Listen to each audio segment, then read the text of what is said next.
desert. Our plan is to make it to Sweden, and it's getting harder and harder to make it. We're low on water, and we're in the middle of nowhere, as you can see. Well, we don't know where we are at the moment.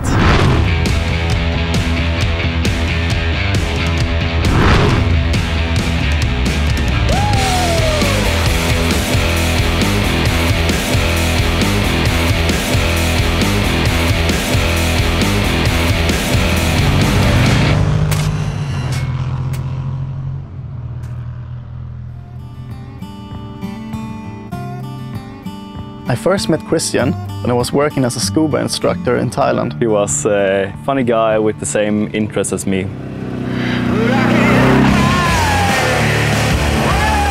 Some of his best qualities is that he's very dedicated and very easygoing. The worst qualities about Peter would be that he's a control freak. He always has to do stuff his way. I'm kind of the same person. I have to be in control. So sometimes we end up arguing with each other. Me and Christian, we work pretty good together, but we are at the same time two quite different persons. We have the same kind of humor, interests, and we're on the same level. This is... We started this trip on our ATVs in Mongolia and went through Russia, Kazakhstan, Ukraine, Poland. And our main goal was to make it all the way back to Sweden, because it has always been a childhood dream of mine to travel by land from China all the way to Sweden. When you look at the map, the distance from the Gobi Desert to Sweden, it doesn't really look that far, and there were actually roads on the maps in Mongolia that in reality aren't really there. So I thought it was going to be a lot easier. My expectations for this trip was to see new landscapes, meet new people, and get a lot of new experience. I knew it was going to be beautiful and majestic, but I couldn't have imagined what we found. There was a lot of worries before doing this trip. I was nervous about getting mugged, at least in Kazakhstan and Russia, because of rumors from back home, but nothing that stopped me from doing it. We're really an eye-catcher when we roll in with these machines and all our equipment. So that was another worry, being robbed. After we decided that we were going to use ATVs for this trip, we needed to find them, and they're quite expensive. But we managed to find the main importer here in Sweden, and they actually decided to lend us these two ATVs for this trip. Basically on the deal that if you break them or lose them, you own them. ATV Sweden was very interested in someone that could test the machines, see what they're made of more or less. Our lack of ATV knowledge certainly affects this trip. I didn't have any knowledge about ATVs or any mechanical experience.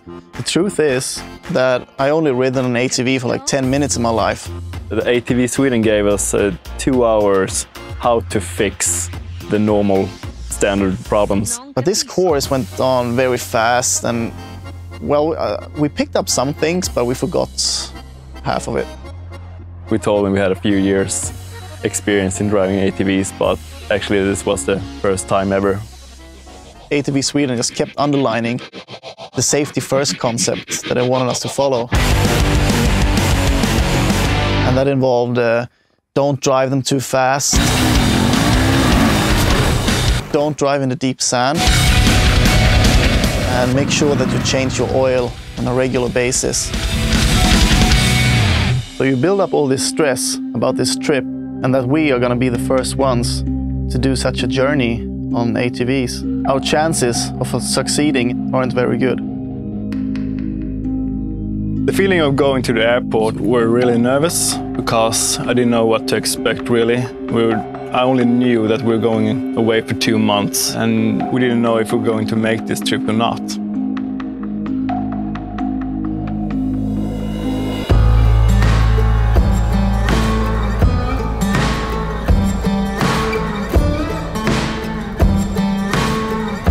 We started our journey in Beijing in China because our ATVs were going to be shipped to Ulaanbaatar in Mongolia.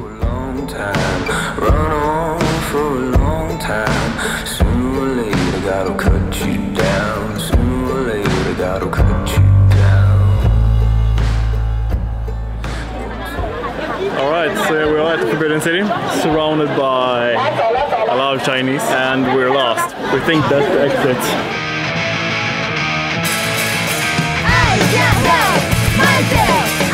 When we visited the Great Wall of China, we walked around for many hours and we started to get real bored. We didn't decide to go the normal way down the Great Wall. We decided to take the luge instead. But you couldn't go really fast on this luge. So halfway down the track, I just stopped. We just wait for a minute, and then we'll have a good time. And Christian actually, he's done it before, and he had this little trick where you can stop halfway, let people in front get ahead of you, and then you can go by full speed. You think you can catch up with us? You ready? And all the guards along the track, they just shouted at me and waving their flags in my face, like, stop, stop, stop!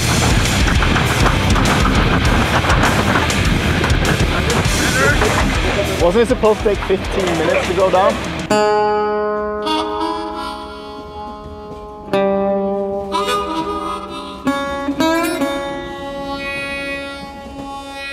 We went from Beijing to Ulaanbaatar in Mongolia by the Trans-Mongolian train, and on this train, just sitting there and looking at this landscape for hours and hours, and it didn't even change.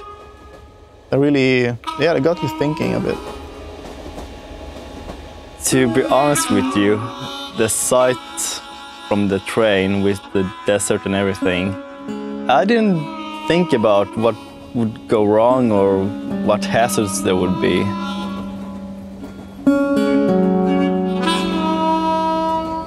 Of course, the ATVs didn't really arrive on time. We had to wait for many days before we even got any sign of the agency that was shipping them. It was delayed by almost 1 week.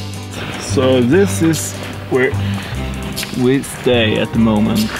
It took us a day and a half just to find a little container port where we could pick them up. That's the one already.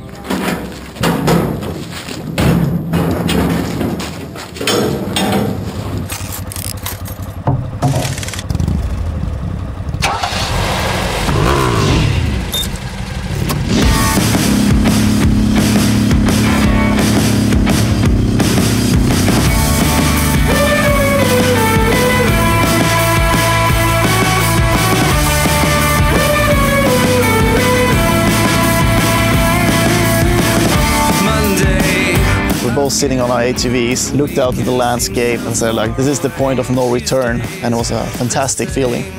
Forever planning our escape. Some things will never change. Oh well, they keep on working over and over. We stop in the middle of nowhere, and we have absolutely no clue where we are. The reason why we got lost so quickly was because we didn't know which road to go on. Because we were looking for a big paved road, just like it was on the map. When you look at the map, there were actually roads on the maps in Mongolia that in reality aren't really there.